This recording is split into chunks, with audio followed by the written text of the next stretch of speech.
One of those high-low kind of sandwich hits, those hurt their more screen, and then he grabs that lower body. You're thinking, uh-oh, but you get this slug of the slant and go at the bottom of the screen, a great pump fake, and you get a huge touchdown for Pittsburgh's offense. Yeah, that's Roethlisberger to James Washington. Then Ben would go to the locker room early before the half, but he would return 13-6 the score at halftime. First play of the fourth quarter, Steelers are down 10. Juju Smith-Schuster. So clutch. An awesome route down the middle of the field. He goes out and kind of bends it towards the vacant middle of the field where those two safeties are high. You see Big Ben knew that was a big one. Extra point, no good. So it's 19-15 Dallas. Ensuing Cowboy possession. Gilbert with a great chance, but he's picked. Fine ball. I am Minka Fitzpatrick. Fine ball. I mean, just the ball just finds this dude. Nice push by their defensive line. Ball floats in the air. Pick Steelers. That's a costly turnover, and of course Roethlisberger makes him pay. It's 19-18 when he finds Johnson up the sideline for 42 yards, and then 2 plays later, it's Eric Ebron. Dan, how about the athleticism of the big tight end to take it in? Get loose, E. This is a great job. Just this quick flat route, square up a defender, get vertical.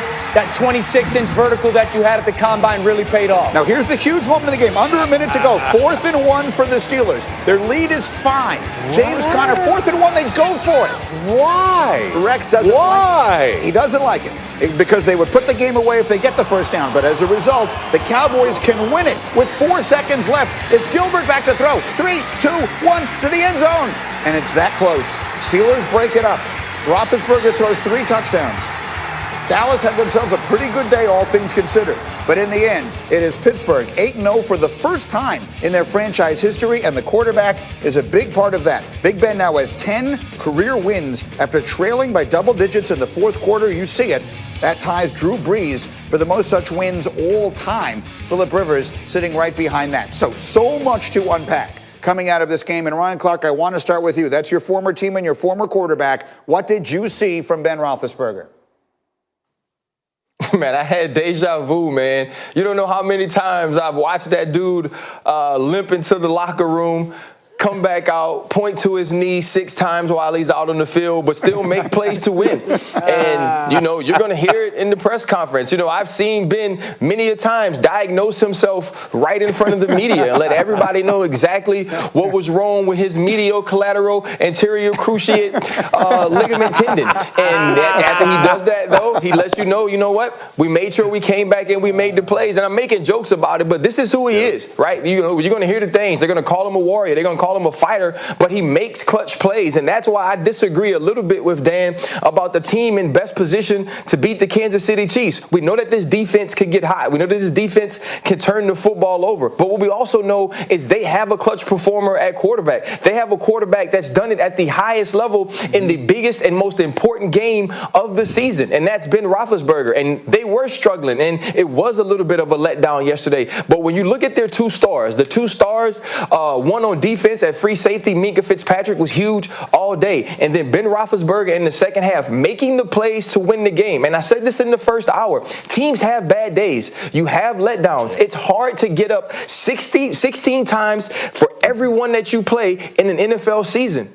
But as bad of a day as they had, they've never had a bad day that's cost them a game yet. And that's important because you keep stacking wins, whether ugly or pretty, and it puts yourself in position to be in the tournament and have a good run to the Super Bowl. And I think the Pittsburgh Steelers are positioning themselves to do that.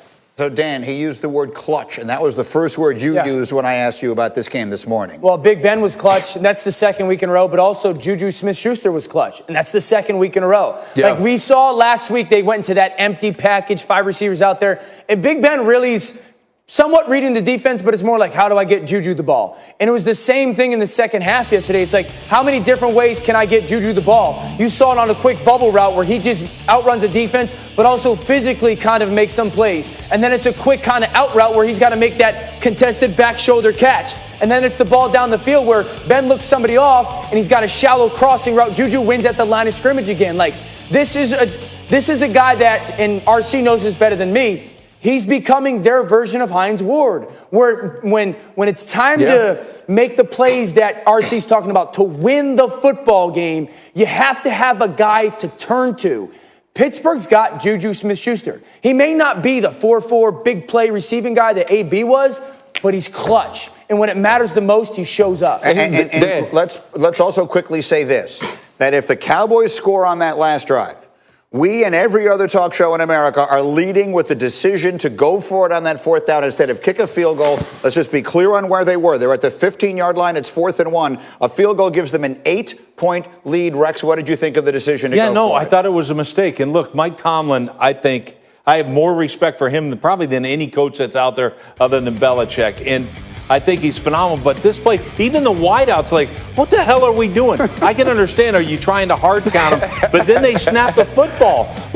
So to me, I was blown away. Just kick the thing. You got the best defense in the National Football League, or at least in the conversation.